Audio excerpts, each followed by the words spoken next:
What's up, folks? Welcome to That's on Florida, your weekly dose of sunshine and insanity. I'm Myke Herlihy, joined in studio as always with our producer Erick Rivera and Immokalee's favorite child, Omgitswicks. Gentlemen, how we doing tonight? I'm a little tired. I'm working off about 2 hours of sleep. My son decided last night that he was just going to stay up until 5:30. And he went to sleep and woke back up at 7:30. And I'm like, all right, I guess we're on a schedule. And he decided not to take any more naps today. So, 2 hours of sleep. That's what I'm working on. 2 hours of sleep. And on top of that, you had a long weekend yourself. You had 4 sold-out shows in Cape Coral at the Cultural Park Theater.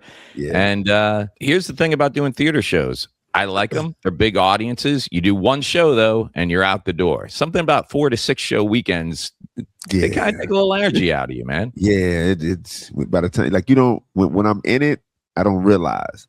But then when we get to that last day and it's the last show and you're in, like when I'm in the meet and greet line, when everything soaks up is when I just like, okay, I'm tired now. Like I feel it, like you feel it. But yeah, no, I was okay until my son pulled his move. And now, 2 hours of sleep later, we here.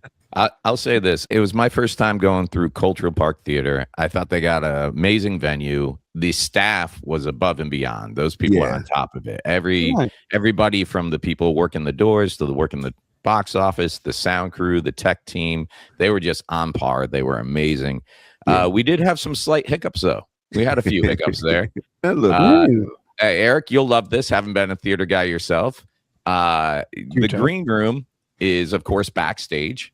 And there's one door that separates the green room from the wings where you enter the stage. And Wicks was on stage. I'm back behind the curtain. I'm just off in the wings waiting for him to announce me. He starts going into his whole announcement for me. I'm like, oh, man, I left my bottle of water in the green room. No problem. It's only about 40 feet away, right? I go walk into the green room, grab my bottle of water, go walk back. Somehow the door that had been propped open had closed and locked. Yeah. So now I couldn't get on stage, but I can hear him on stage going, my first friend coming to the stage tonight. I'm like pounding on the door. It's locked. Now I got to take my old 50-year-old man knees out through the lobby because I'm coming into the lobby trying to find someone with a headset to be like, yo, tell the people backstage they need to open the door. The concession ladies are like these sweet older ladies, and they're like, oh no. And like I run into the theater in one of the back at where the audience is actually sitting, and it's dark, of course. So I went from light to dark all of a sudden. And I see one of the sound guys, so I go running up the stairs, but the stairs are like those stairs that nothing is the same distance stair. So I go take a step thinking there's a step, and there was no step, and my knee just went like pop. And I'm like, ah. So now I'm limping, trying to get backstage. They're like, yeah, we'll get someone. So I go run into the back of the door. It's still not opened, but now he's done with my intro, and he's just like, ladies and gentlemen, Myke Herlihy. So I go running back the way I came, and Wicks is on stage, and he's doing everything. He's like, I swear he's going to be here. I swear he's going to. I think you started like a dance competition or something. Oh, yeah. I challenged him to a dance battle, man. If any one of them could have got it, at that moment, I was feeling like I can take them, probably not for long. I got asthma. So, I got a little wind in me. I had about 5 minutes, Myke, before it was over. So I go running back into the theater, come out through the audience, hop on the stage. There you go. I was just about to ask. I still need to grab my stuff from backstage. So Wicks is just like, hey, here he is. I'm like, hang on, I'll be right back.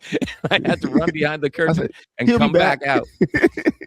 It could have been so gangster, like walking down the crowd, like walking through the aisles. Nope, and like there was nothing gangster about it. Wait, I got to go backstage and get my stuff. It was my gangster lean from the popped knee. That was about the only gangster thing going on. And then when I tell you, I did my first 3 to 5 minutes of my set, timing my punchlines between taking gasps of air, because that's the most I've run in like 15, 20 years, man. I was just like, had you on the treadmill. Here's the thing about hurricanes. They're weird. I like how you covered Wicks, because I would have been like, man, I don't know what to tell you people. Myke had a stomach problem earlier. He may be on the toilet for a while. Let's just No, I wasn't gonna do that. And it was crazy because so when I went my first set, because that was the first night, right? That was the first night, the very first show of the weekend. Okay. Get those first show jitters out. Everybody backstage found out that they could use the TV to watch what's going on stage. So right when I got backstage is when they were plugging up the TV.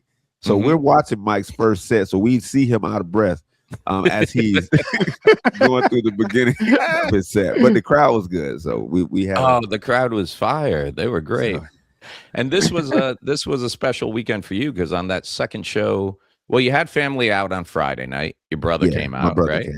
But then the second show Saturday, it was a family reunion for you, man. It was my pops. So my pops has been trying to come to a show, but he had like 2 knee replacements, and a knee replacement.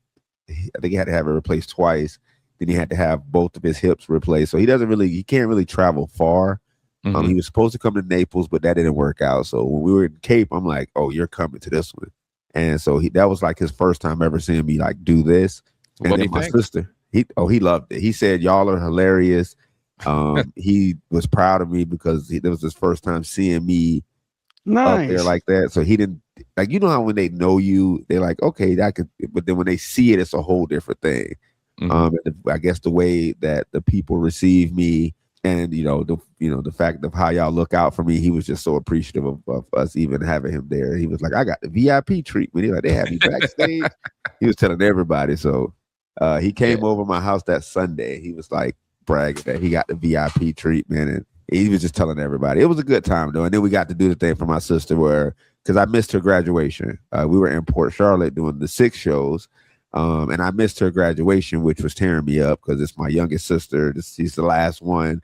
So I'm like, I was hurt by missing it. So Myke is the genius that he is, came up with the idea that we have her walk on stage, kind of like the graduation thing. It was amazing. It was a great moment. Nice. So, that's great. When your father was like showering you with praise, did he like, oh, this was fantastic, and then like a little later, I do have some notes. No, my pops.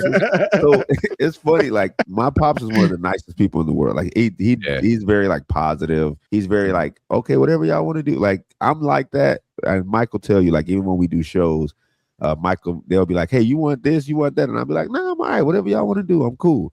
And I get it from my pops. We're the same. So he's just appreciative.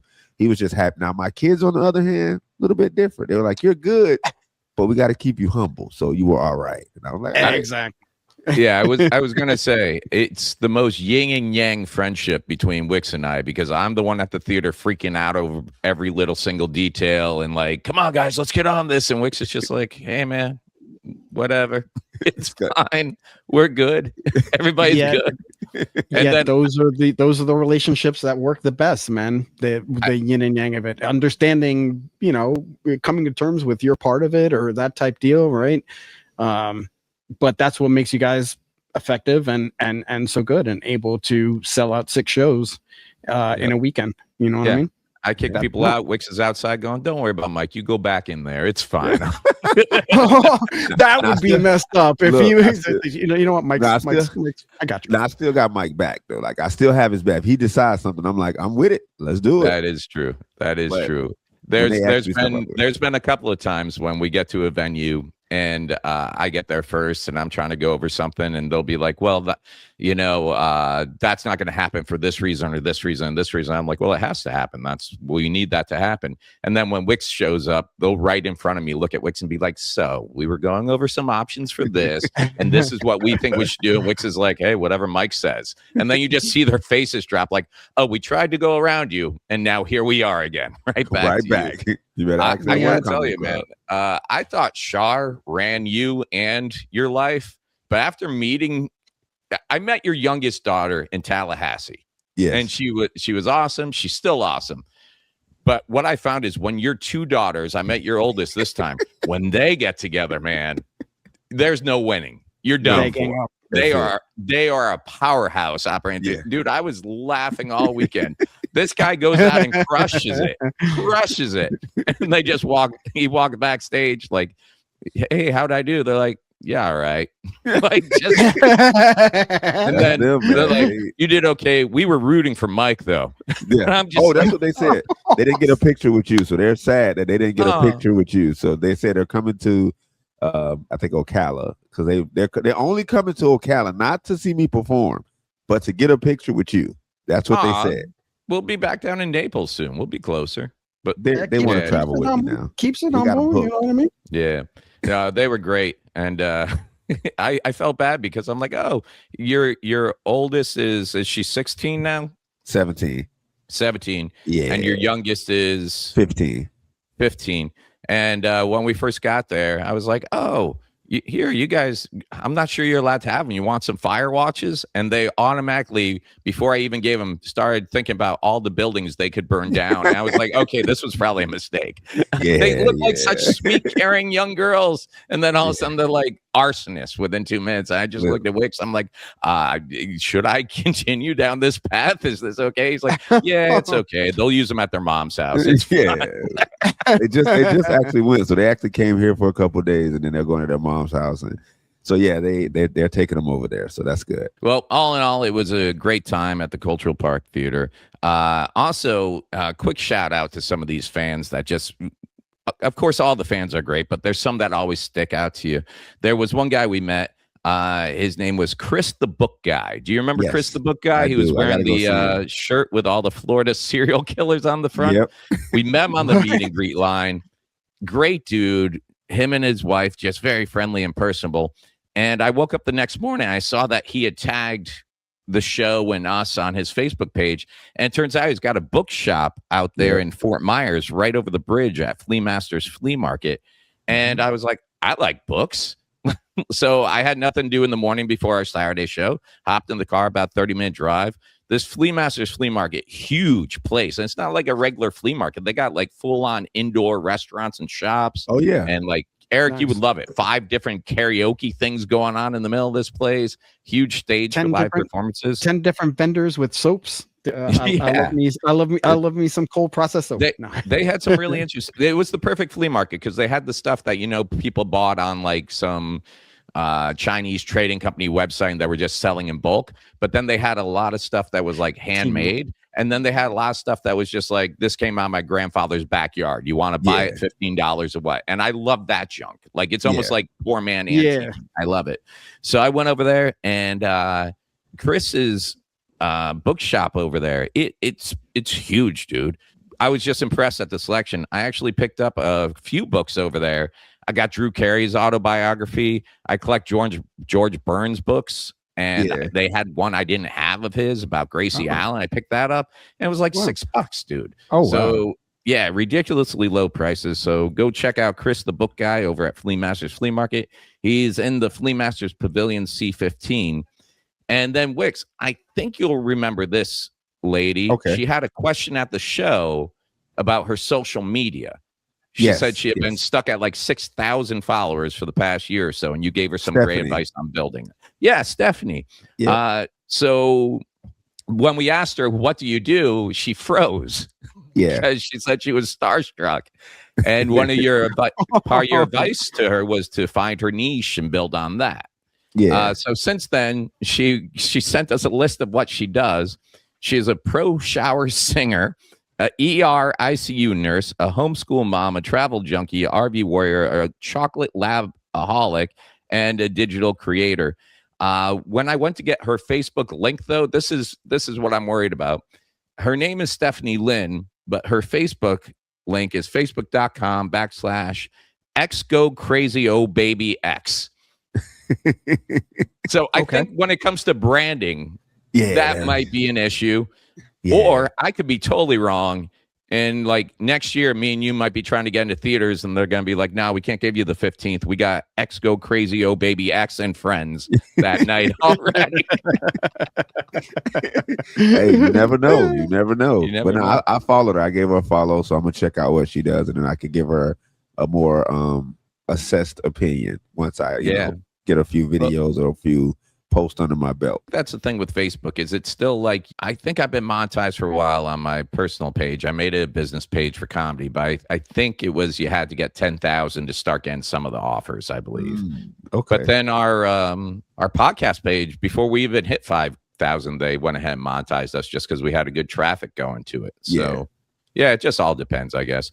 But what would you say to anybody listening who's trying to build a niche on social media? I will say, because a lot of people don't understand the work that goes. It's a lot of work. Before you get into it, realize that it's a lot of work. Stay consistent. Stop focusing so much on going viral, because that's everybody thinks they want to go viral. Build your community. Focus on the people that support you. You focus on those people and you will continue to grow. And like I said, stay consistent. Find something that works for you so that you don't have to pretend to be someone else. I've actually seen someone recently who was pretending to be a whole different person. And it got to a point to where they kind of had to come out as themselves. And it kind of slowed down what they were doing, because people was like, oh man, I thought you was this person. And people found out the real them, and it wasn't. They're still doing okay, because there's still some people that will stick around, but majority of the people is like, nah, it's not as engaging anymore, because it's something that you kind of basically told them Santa Claus wasn't real, kind of thing. Yeah. Yeah. I think between social media, comedy, and music, knowing Erick over the years, knowing what I've been through with comedy, knowing what you do with social media, it seems like when I was younger, I'm like, I'm going to get into comedy because that seems like the easy life. Erick's like, I'm going to do music and be a rock star. You're doing the social media thing. We took on all these things because it was like, oh, this is better than having a real job. And what you really find out is it'd be easier to have a real job than be successful in these medias. Yes, it's a lot of work. It's just nonstop. I'm like, man, I should have just gone and finished law school at this point, because I could have been done. And also, if you go through all the steps at med school, you'll be a doctor. If you go through all the steps at law school, you'll be a lawyer. With this, you can do everything right and still not end up being a professional in the field. So yeah, that's true. That's very true. Here's the thing, especially coming from like the work that I do, which is media operations. I've worked for a couple of names. It's all going away. Like everything, like content creation or social media creation, like it's where companies are headed towards, because A, they don't have to invest that much in it, right? B, the content creators are bringing the content, the ideas, right? They can just throw a couple of bucks at them. But the thing is that like linear media or cable, all that is really going away, because people are engaged in YouTube content, right? They want to watch 10 minutes of this and then 20 minutes of that, 5 minutes of this, 2 minutes of that.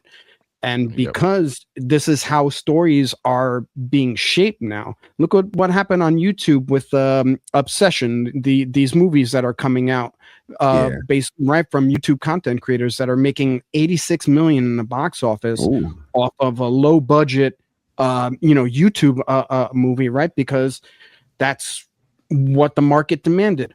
And I needed to hear that, by the way. I needed to hear that. But there are a lot of these companies are hiring for social media, right? Coordinators, content coordinators, because the future that's the way it's going. The future of media is going that way, and cable and all that is starting to die off. Exactly correct. When I was a kid, I wanted to have my own radio show. I wanted to be a radio guy. I wanted to be a writer for late night TV. In 2019, I got hired to write for Afro TV for a late night show. And that same year, I got on a radio show at 104.1. And in both circumstances, I realized I'm finally doing two of the professions I always wanted to do at the end of their run. Like there was no golden era of TV and radio. And all that is really dying down. Even the TV studio that I left last year, I'm still friends with the owner of it all. But we had a lot of personal conversations, and they are contracted with a much bigger name. And he told me himself that he sees when they go in for negotiations, the worth of producing everyday content at a TV studio has gone down considerably. There's places like ABC and NBC, they don't even want to have their own studio to develop shows anymore. They just want to be the person who broadcasts whatever you bring them. Because why should they pay to produce a TV episode and all that cost when they have all these creators who are just coming in saying, hey, here's the finished deal. What are you going to pay us for this to air on your network? As far as commercials, it used to be like, oh, we want to get a commercial slot on 2.5 Men. Well, that's great. But when we look at the Nielsen ratings, nobody's doing that scheduled TV viewing anymore. People watch when they want to watch. It's not like TGI Friday when we were kids. Like, you gotta be home in front of the TV set. People watch in their own time, if they watch at all anymore. So what all these brand companies found out is like, why am I going to take a risk that I might get 70,000 live viewers on a Friday night when I see this social media guy who has millions of followers, and I can pay him $10,000, which isn't even a 20th of the budget I was going to put on this. Maybe it will hit for him to say, I like pub subs, just throwing that out there, Publix. Just Publix. That's exactly, and Mike, you mentioned that's exactly what happened with Byron Allen right after the whole Colbert thing. That's exactly what he does. Byron Allen pays for the studio, he pays for the show, he pays for all that kind of stuff like that. CBS says, I'm going to give you this time slot for this amount of money, what you make afterwards, blah, blah, blah. That's exactly how it's going. Yeah, we could talk about that all night. Oh, yeah. We got deep. We got deep, but we got to get to some of these Florida man stories today. So this one actually, Wicks, this is in your neck of the woods. I wonder if you even know this guy. Okay. A Florida man is behind bars today after confronting high-tech law enforcement. Lee County deputies say that on Saturday, June 13th, in Lehigh Acres, an airborne first responder drone was monitoring an ongoing incident. That's when an operator spotted a group of men and watched one of them, Elvin Antonio Callejas Serrato, point a weapon and fire 2 rounds directly at the drone. Deputies quickly moved in, detained the group, and recovered a BB rifle. Serrato was arrested and now faces a felony charge for shooting deadly missiles into an aircraft. Okay. So I seen it, right? Mm-hmm. You saw the video? Shar sent it to me. She saw it because she's always on I know when I do social media, so people think I'm on there a lot. Shar is the one that's on social media all the time. So she'll send me a lot of things and I think right before I sent it to y'all, she sent it to me, and I was like, this is Lehigh. And I watched the video, and the fact that the guy tried to say it wasn't him when it was so clear, I don't think he understands how clear drones work. The 4K clear drone camera. He picked it up. They were shooting. He looked up at it, picked up his gun, and and then he tried to say it wasn't him. So if you didn't feel like you was doing nothing wrong, I know there was one guy a few years ago that I guess a drone was coming near his house and he tried to shoot the drone down. Right. But he was like, I didn't know what it was. I just thought it was somebody trying to spy on me, and they really couldn't do much to him. But this guy seen it, looked at it, picked up his gun, shot at it. And then when they came to confront him, he said it wasn't him. And if you see the video, there's 5 guys in the video. Yeah. 4 of them are topless. Yeah. He's the only one wearing a basketball jersey with a name and a number on it. It could not have been more obvious who it was. But hey, if it was on his property, in the video, I don't know if it was on his property, but also does the drone have a badge hanging from it that says it's a law enforcement drone? There were no markings or anything like that. And here's the thing with drones. I guess when I read the story, it's illegal to shoot at any drone, which I'm with you, Eric. I disagree. If something's flying over my house, you're on my property. No, exactly. You don't own the air above your property. Yeah, or the water. The water. It kind of stinks because they were making all these things for a while where it was like a drone catcher net, like a bazooka you could shoot and it would capture it. They were training hawks to take down drones, and they had some kind of infrared gun that would mess with the system and take it down. The bad side is that is all stuff for law enforcement to use. We don't get to have any of that. So apparently, if you just got a drone flying over, which, Eric, I'm with you, it creates a privacy issue. What if you're out back, just like me, just sunbathing naked like I always do? Exactly. I don't think anyone should have a right. Or if it is a police drone, it should be marked with little flashy lights so it's official business. And if you're not going to let us shoot them down, I think criminals should at least be allowed to have their own drones that they can send up to do Star Wars drone battles. Wars. Yeah. That's all you hear in the air. What's going on? Remember that they used to have a show Battle Bots on MTV? That was great stuff. Right? Exactly like that, but with drones. Man. Yep. It was funny because you would watch Battle Bots and you would be like, I could do this. The robot in my head would destroy this thing. I gotta have a saw at this angle to come down, and that will disable the other guy. So lesson learned from that last story: just you can't be shooting at drones as much as you want to. Sorry, leave guys. Them alone, yeah. Leave them alone. Did they give a fine, or what was the total arrested? He's arrested. Felony charge for shooting deadly missiles into an aircraft. We had this a couple of weeks ago. Remember, there was a drone that was following someone. And apparently, if you attack a drone, it counts as attacking an aircraft, which puts you into, I believe, federal charges, like aviation charges. So it's scary stuff. Man. Yep. So, all right. Next up, this is kind of a little bit scary to me, like for so many reasons. Google might soon be unleashing millions of reinforcements to fight the summer bug season in the Sunshine State. On June 1st, details emerged that Google has filed a request with the EPA to release up to 64 million biologically altered, non-biting male mosquitoes across Florida and California. The goal of the debug program is to introduce bacteria-infested sterile males to mate with wild females, eventually crashing the population of disease-carrying insects. You hear about this, guys? You want to hear something crazy? Sir. Yeah. This would be the third time. This would be the third time they've talked about doing it or have done it? No. They've done it twice already. So the first year they did it in Florida. In Florida? I called them the Bill Gates mosquitoes. I made like videos about it. It's crazy. Bill Gates was involved, but they released mosquitoes it was mainly into like the Everglades. Right. And then the second time they did it, they released them into the Everglades and in Texas.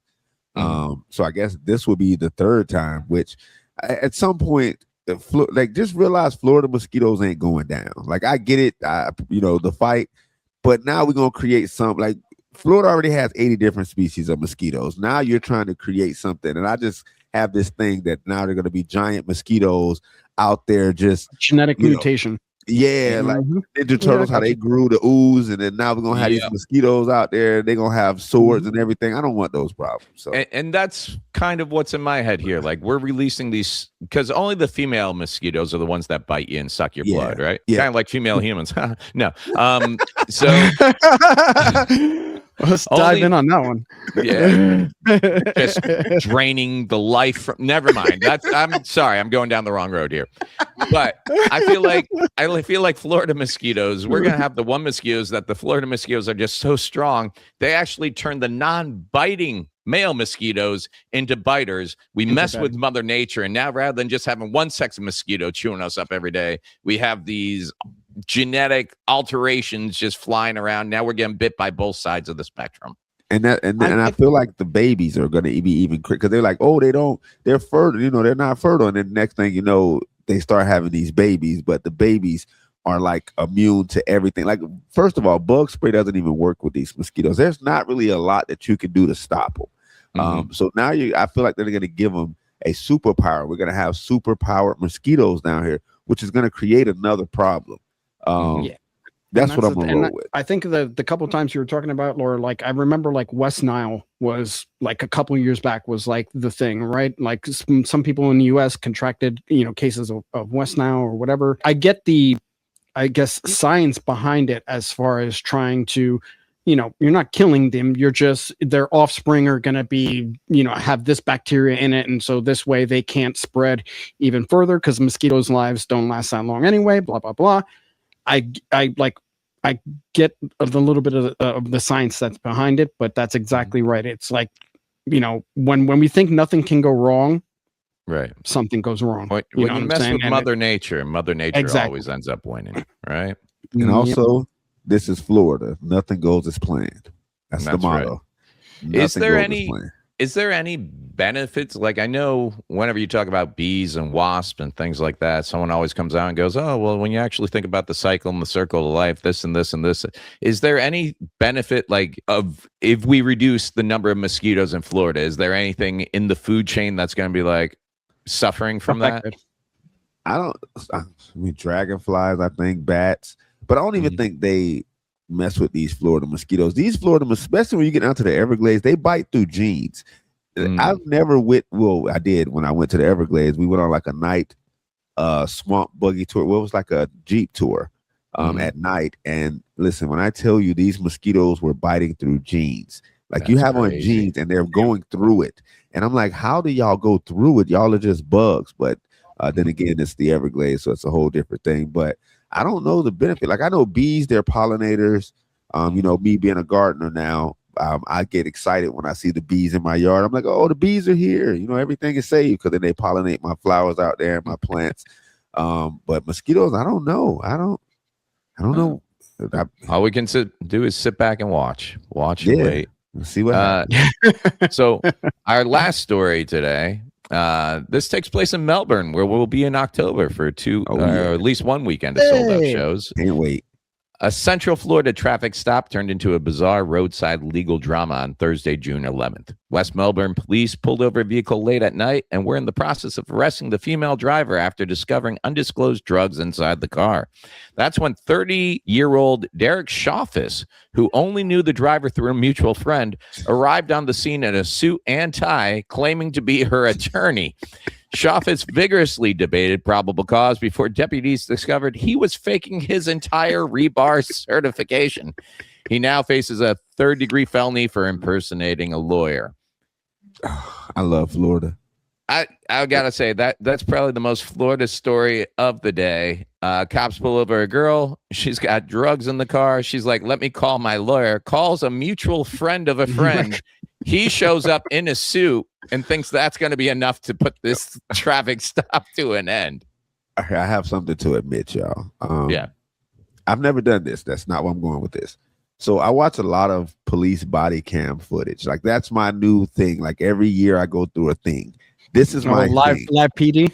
Yeah, well, it's kind of like that, but it's just YouTube. Like people will go find body cam footage and they'll just post it. And I watch a lot of it. Most of it comes from Florida. Now, what I will tell you, as far as impersonating police officers, lawyers, most of those are in Florida. I feel like all of the impersonators come to Florida to like, and we even have a very, and I need y'all to look it up when we get done. We have a very famous impersonator. He went years, and it took a long time for the Orlando, and I think Tampa got together. They had to take him down. His name is Jeremy DeWitt. He's the motorcycle cop that escorts funeral processions or stuff like that. He's supposedly security, but you wouldn't know it to look at him. He looks like an official, like highway patrolman. Yes, he makes himself look, because he knows all. He thought he knew all the laws, and they got so frustrated with him that they eventually took him down. But he knew how to like get right up to the line of like impersonation without going over a lot of the times. And so they would like get him for like leaving the smallest things, because he's supposed to just escort funerals. But he said the only way they would respect him is if he's a cop. So he would make himself look as close to a cop as possible without going over the lines. It was like crazy. It took him like a couple. I went down during the pandemic. I thought that I was going down an old rabbit hole video, and I realized this was happening in real time. They were updating videos until I looked at one of the videos, and it was like one day ago. And it was him going through, I think it was in Orlando, and they pulled him over. They tried to run him off the road. It was a crazy thing, but yeah. Yeah, I've seen a couple of his videos, and like from if you're saying in your car, looks just like any police officer, and it's not until you get real close to the badge that it says like security provider or something like that. Yeah, that's crazy. There was back when I was doing like the fire eating and juggling and all the circus sideshow stuff, it's called busking. We went out to Clearwater Beach and we did some, performances for tips and stuff like that. They do that in Key West all the time at Mallory Square. You have the street performers at the sunset celebrations. There was one street performer. He did all this, high unicycle stuff and juggling, but I guess he also had he dabbled in drugs on the side. Yeah, I guess they busted him on a trip coming back from Miami towards Key West. They pulled him over and they found a good amount of drugs in his van. And he actually tried to pull hey guys, let me talk to you privately. Because he had a buddy in the car. He's like, you're blowing everything.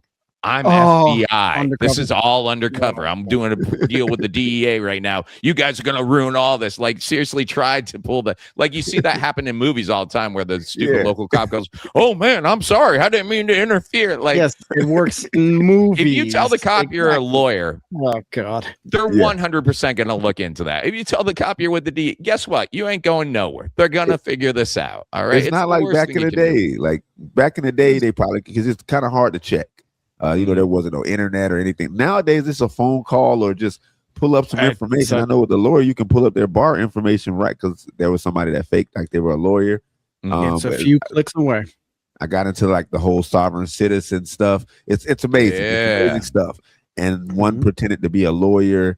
They even up to the point to where they were doing like a Zoom court and they were sitting there like, I'm the lawyer. And they were like, no, you're not. So it was like a whole crazy thing. So Florida is amazing. Even one last thing, I know I'm going too long, but one last thing, one impersonator that I found that was even the most impressive was the lady that pretended to be a sign language interpreter in Tampa. Oh, yeah. And she was over there during the hurricane. Yeah. What was she signing? You know, whenever they do the emergency status update, it's like the mayor or the governor stand there at a podium and they got the person doing sign language next to him. This guy was basically saying, please stay inside your houses, please stay off the roads. And she was doing something that was like clown, pizza. Yeah. She was just doing whatever. And it was like, how did she? And I guess she had like a long criminal history. They don't even know how she got the job. They asked, anyone here know sign language? So they're like, yeah. I'm like, this isn't sign language. This is my Italian grandfather. There's just him going, he just talks his hand.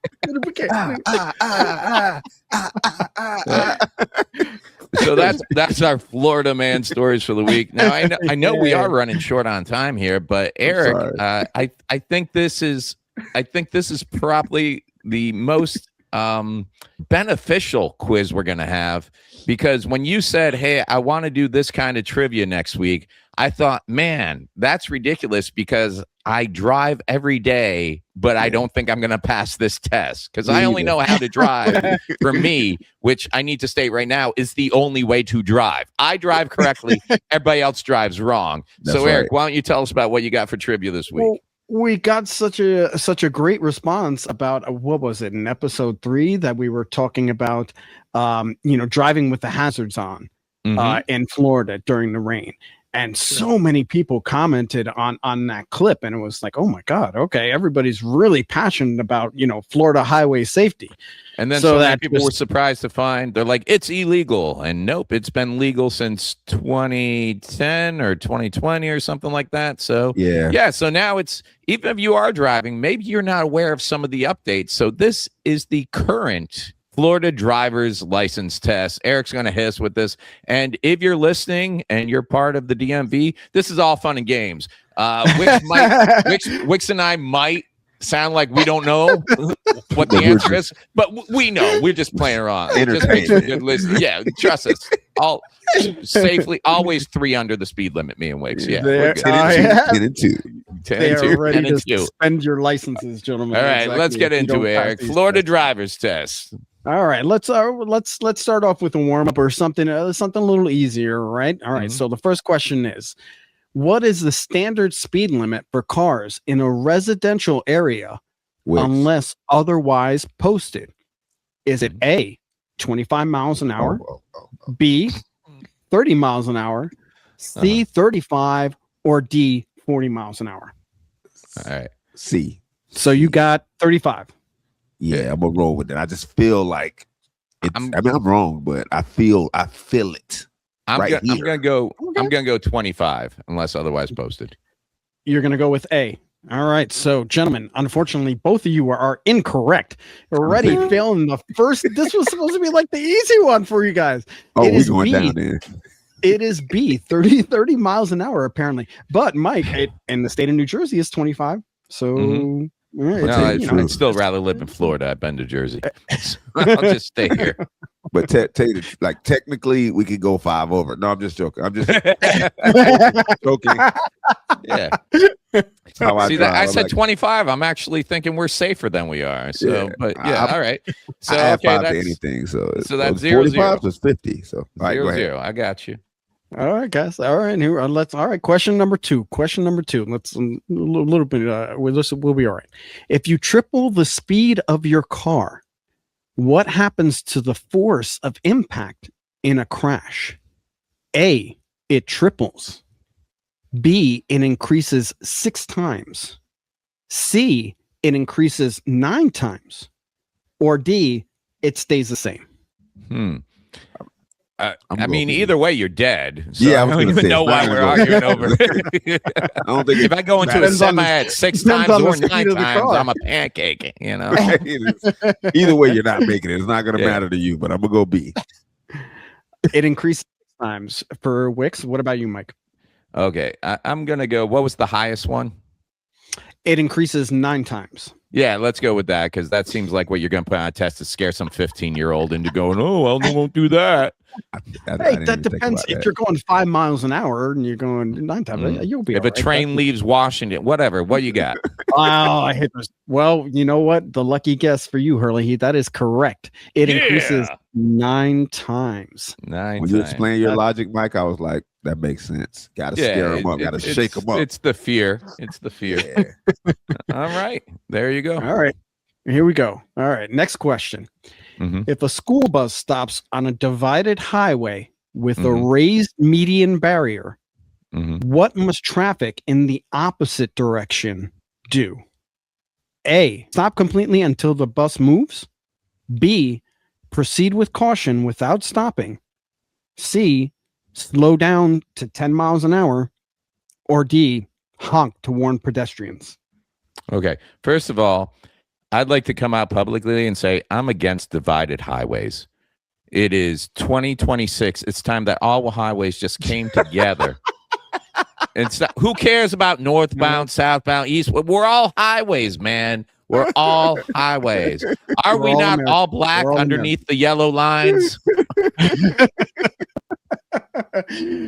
Myke, I love it, man. Turning it to social justice. That's fantastic. That being said, if it's a cement median, and I'm hoping this is correct because this is what I do. I just keep going my regular speed like that bus ain't even there. Was that an option? Was that an option? I mean, there's proceed with caution without stopping, but that doesn't say anything about the. Okay, let's just go with the first part of that sentence. Proceed. I'm taking proceed. So proceed. Let's throw in caution if it makes you feel better, but okay. What do you got, Wicks? All right, so I'm not gonna lie to you. This is one that I struggle with because I take my kids to school, and I have to go a long way, and we have a lot of those cement medians. So I just kind of like, this is what I do. Now, tell me what answer is close to this. I kind of slow down and look around to see like, what is everybody else doing? So there was one day I saw a cop, and he kept going. So I'm like, all right, I guess this is what we're doing. What we're doing. So we were on the other side. We weren't on the side. Like if it's a bus on our side, I know I stop every time. Yeah. And but if it's on the other side of a concrete median, listen, I just look to the side. So what was the options again? So that's proceed with caution, I would say. Yeah. We got A, stop completely until the bus moves. B, proceed with caution without stopping. C, slow down to 10 miles an hour. Oh, no, I ain't doing that. Or D, honk to warn pedestrians. I'm going to go C because I feel like it's on the test. I haven't done it, but I'm going to go C. And I'm going to be honest. With you, I would have gone C as well because I hate rubbernecking. And that's exactly what people do. They rubberneck these accidents and you're stuck in traffic on the opposite side for no reason and a little road rage. But Mr. Myke Herlihy is correct. You proceed with caution without stopping. B. So I don't have to stop because that's what I do. But I just felt like I was trying to use Myke logic on the test because he had the 9 times, and it's like to scare him. So it's like that's what I was doing. I'm sorry. I'm back in the game. I'm playing mind tricks with myself. That's what's going on. Talking yourself out of the right answer, man. Yeah, I just told y'all what I do, which is exactly what you should do. Yeah, you hear that? DMV and Florida Highway Patrol. He does it the right way. So just forget how I drive in the left lane. Don't worry about that. All right, so it's 0-2. Mike's got the lead on this one. You can't blame favoritism. I was a good driver. Yeah, exactly. You can't blame favoritism on this one. All right. Listen, you now, see me knowing drive, what you to do understand. and doing it are two separate things. That's Exactly. Yes, stipulate that.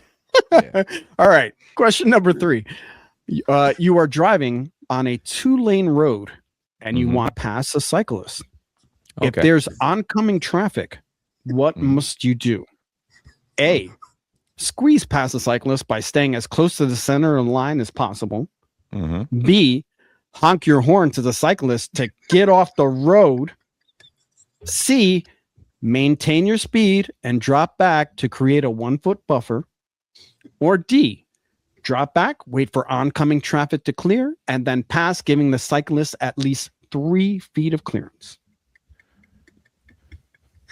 I'll let you go first, Wicks.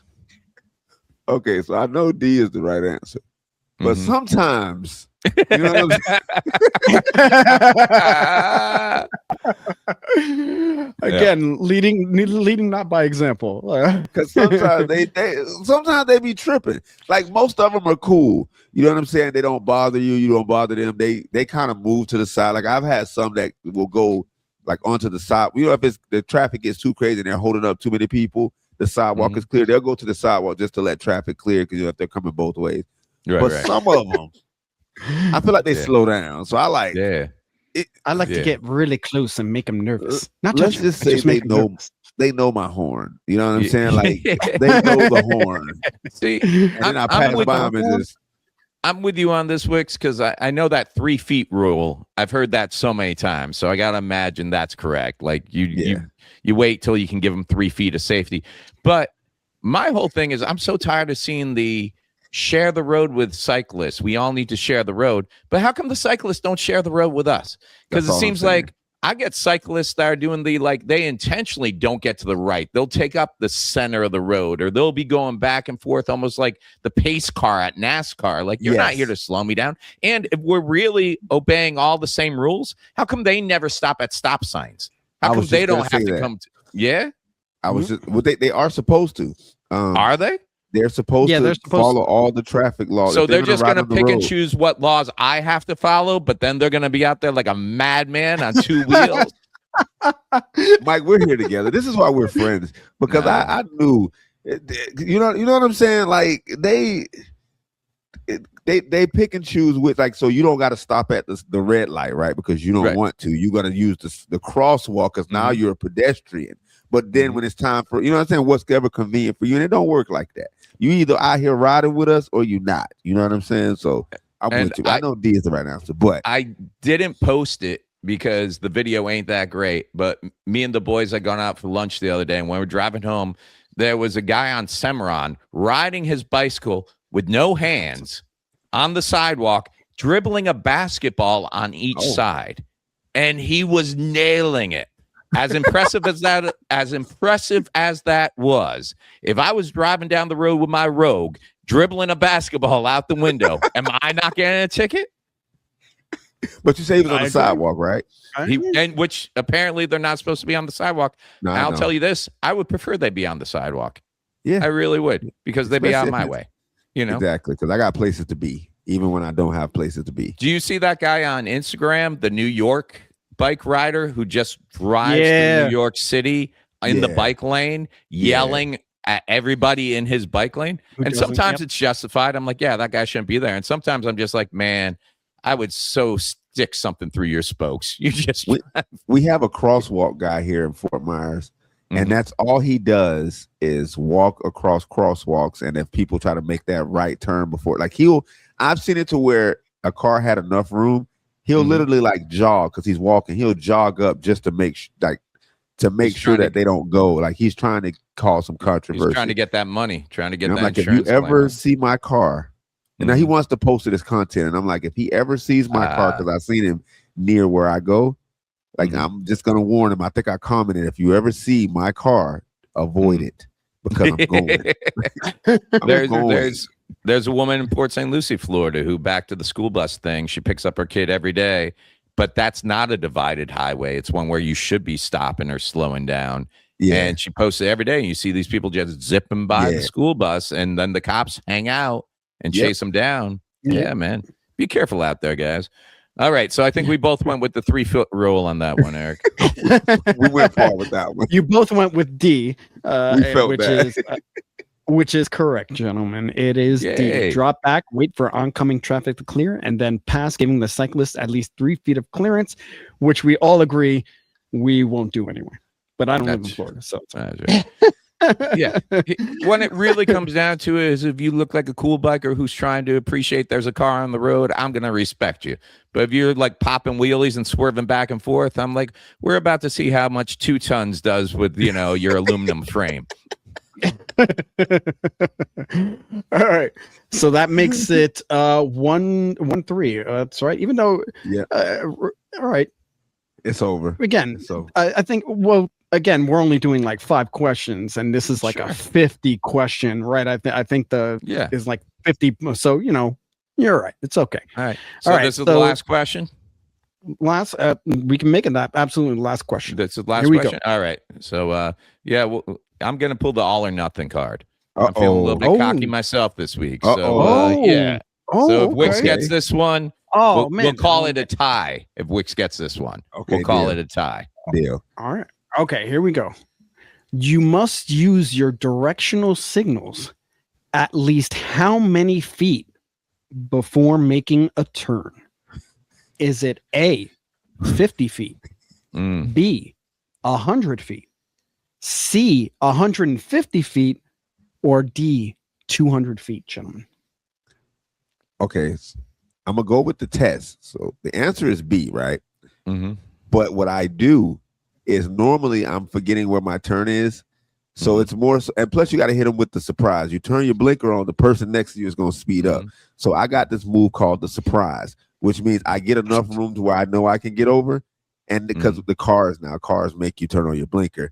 And then I hit them with the surprise, and then I just get over into the lane. And then now everybody's angry because now I just hit them with the surprise. But the answer is B. Yeah.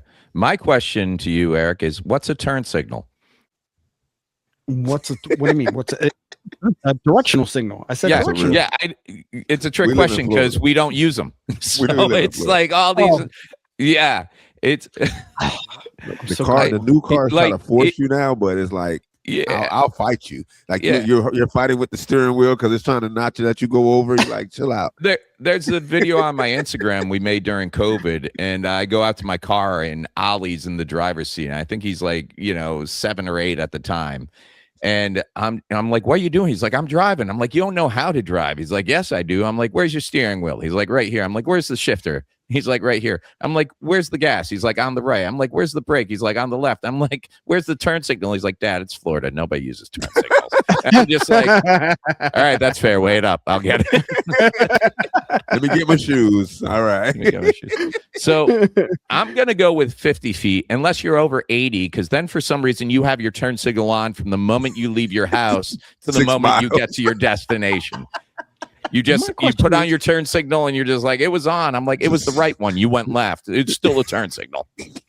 What I find a little about this question is that can you actually, like when you're driving and you're about to turn, can you actually make that, that determination? Oh, I'm 50 feet away. I'm going to turn. I'm going to put my signal light. Oh, I'm 100. Because I've seen people put their signal lights when they're like a quarter of a mile away from their exit or whatever, that type deal. Like, I don't understand how you can it's visibly gauge. Estimate. It's definitely an estimate. So yeah, I'm gonna go with 50 feet though. I'm gonna go 50. I got 100. All right. Well, gentlemen, looks like the game is tied. Myke, you went all or nothing and you failed. Man, Wicks, you are correct. It is 100 feet. Some of our blocks aren't even 100 feet. I'm telling you. The only reason that's what I'm saying. Like, how do you gauge? Like, yep. Listen, police body cam came through again because I was watching one of the police body cam and they pulled the guy over because he didn't signal at 100 feet. The only reason they wanted to pull him over because they knew he had drugs in the car, but they needed a reason, and their reason was he didn't signal at 100 feet. And that's the only reason I know that answer. But what I do is, and they plant the bag of cocaine in the backseat. I got you. See, my grandfather was a cop up in Connecticut for years and years, and he told me when we would drive together, once you put your turn signal on, you need to either make the next right, like if you're going down a road into like a shopping plaza or something, if you're on that road and you put your turn signal on, you either make the next available right or the one directly after that. Those are the only two turns that should be valid when you put that turn signal on. I'm like, that's crazy. And when I came back from my last road trip, I got pulled over at 3:00 in the morning for not putting my turn signal on when I was changing lanes. And it became very obvious. It was just this cop needed something to search for more at this time of day. I get it. Bars are out. I'm on the road. Filling a quota. Yeah, feeling what? I don't know if the quota thing is real. He just, if the cop wants to pull you over, they're going to find a reason. So try not to give them a reason. But municipalities want their money, son. Yeah. Then last night, I was coming home from an open mic, and this cop came into my lane, no turn signal, came to the stop sign to make the turn I was going to make, no signal. I got my signal on. And I'm like, oh, so once again, this is good for the goose, not good for the gander type stuff, right? Oh, yeah. You should have pulled him over, Myke. If they pull you over for stuff if they pull you over for stuff like that, they're looking for something else. They're calling it, my police body cam, they call it maxing out, is they try to get you for everything. So they'll try to, like, if they think you have something, they're going to try to, like, find the initial reason to pull you over, then they're just going to look for everything else. And that's funny you say that, because the first thing he did when he pulled me over, he came up to my window, and it wasn't, hey, do you know why I pulled you over? He said, any weapons in the car I need to know about. And I'm like, yeah. Okay, we're going right with that. Okay, got you. It's not a conversation starter. That's well, tally it up, and you said, yeah, well, we got it's tied. We got the tie. Okay, that's fair. I'll take it. And honestly, I'll tell you this right now. I think I just found out Wicks and I are both better drivers than I gave us credit for. That's what I'm saying. I've seen you when you get to shows, and you got Rudy and Manny in the car. They're all white knuckled. They're like, man, we barely made it here alive. Well, but we're here, right? We made it on time. Did you die? No, right? You're crying. Get my merch. Barely, almost, but also, I feel like the test isn't or that much harder, because a lot of the questions as well have, like, both A and C or none of the above as answers. So it can be you either turn left or you turn right. A and C are both correct, or none of the above. So when you got that chance. Like I said, my oldest is studying it for right now, so it'll be interesting to see what kind of questions they have out there. That's awesome. Yeah, and he was actually the other day telling me some of the stuff that was interesting in him. He's like, yeah, Dad, with the bikers, we're supposed to get over. I'm like, oh, are we? That's weird.